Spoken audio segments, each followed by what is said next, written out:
নমস্কার। আমি আজকে পাঠ করে শোনাবো স্বয়ং ভগবান শ্রীকৃষ্ণের মুখনিসৃত বাণী, প্রথম অধ্যায় বিষাদযোগের শ্লোক নাম্বার 36। চলুন পাঠ করে নিই। পাপমেবাশ্রয়দস্মাन् হত্যৈতনাত তাইনা তস্মার্নাহ বয়ং হন্তুং ধৃতরাষ্ট্রান সবন্ধবান সজনং হি কথং হত্যা সুখীন স্বয়ং মাধব। অনুবাদ: এই ধরনের আততায়ীদের বধ করলে মহাপাপ আমাদের আচ্ছন্ন করবে। তাই বন্ধু বান্ধব ও ধৃতরাষ্ট্রের পুত্রদের সংহার করা আমাদের পক্ষে অবশ্যই উচিত হবে না। হে মাধব, আত্মীয়জনদের হত্যা করে আমাদের কী লাভ হবে, আর তার ফলে আমরা কেমন করেই বা সুখী হব? তাৎপর্য: বেদের অনুশাসন অনুযায়ী আততায়ী 6 প্রকার। চলুন জেনে নিই। 1. যে বিষ দান করে। 2. যে ঘরে আগুন লাগায়। 3. যে মারাত্মক অস্ত্রের দ্বারা আক্রমণ করে। 4. যে ধনসম্পদ লুণ্ঠন করে। 5. যে অন্যের জমি দখল করে।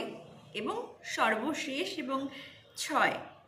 যে ধর্মপত্নীকে হরণ করে। এই ধরনের আততায়ীদের অবিলম্বে হত্যা করা উচিত এবং এদের হত্যা করলে কোনো রকম পাপ হয় না।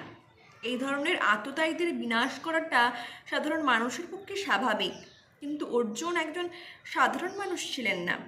তার চরিত্র ছিল সাধুসুলভ, তাই তিনি তাদের সঙ্গে সাধুসুলভ ব্যবহারই করতে চেয়েছিলেন।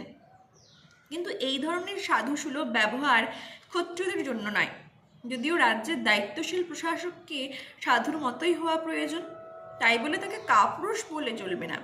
যেমন শ্রীরামচন্দ্র এত সাধু প্রকৃতির ছিলেন যে এখনও মানুষ রামরাজ্যে বসবাস করার জন্য উদ্গ্রীব, কিন্তু তার চরিত্রে কোনো রকম কাপুরুষতা দেখতে পাওয়া যায় না। রাবণ ছিল শ্রীরামের আততায়ী। যেহেতু সে তার পত্নী সীতা দেবীকে হরণ করেছিল, কিন্তু শ্রীরামচন্দ্র তাকে এমন পর্যাপ্ত শাস্তি দিয়েছিলেন যা পৃথিবীর ইতিহাসে বিরল। অর্জুনের ক্ষেত্রে অবশ্য আততায়ীরা ছিল অন্য এক বিশেষ ধরনের, যেমন পিতামহ, শিক্ষক, ভ্রাতা, বন্ধু ইত্যাদি।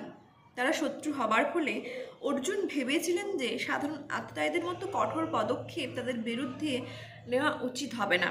তাছাড়া সাধু প্রকৃতির মানুষদের সর্বদাই ক্ষমাশীল হবার নির্দেশ দেওয়া হয়েছে। সাধুদের প্রতি এই ধরনের উপদেশ যে কোনো রাজনৈতিক সংকটকালীন অনুশাসন থেকেও অধিক গুরুত্বপূর্ণ। অর্জুন ভেবেছিলেন রাজনৈতিক কারণবশত তার আত্মীয় স্বজনকে হত্যা করার চেয়ে সাধুসুলভ আচরণ ও ধর্মের ভিত্তিতে তাদের ক্ষমা করাই শ্রেয়।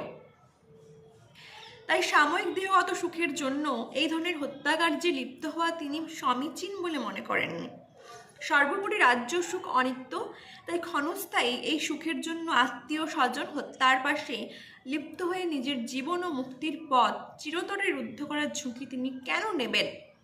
এখানে অর্জুন যে শ্রীকৃষ্ণকে মাধব বা লক্ষ্মীপতি বলে সম্বোধন করেছেন, তাও এই প্রসঙ্গে তাৎপর্যপূর্ণ। এই নামের দ্বারা তাকে সম্বোধন করে অর্জুন বুঝিয়ে দিলেন শ্রীকৃষ্ণ সৌভাগ্যের অধিষ্ঠাত্রী লক্ষ্মী দেবের প্রতি। তাই অর্জুনকে এমন কোনো কার্যে নিয়োজিত করা তার উচিত হবে না যার পরিণতি হবে দুর্ভাগ্যজনক। শ্রীকৃষ্ণ অবশ্য কাউকেই দুর্ভাগ্য প্রদান করেন না, আর তার ভক্তের ক্ষেত্রে তো সে কথা কোনো প্রকারই ওঠে না।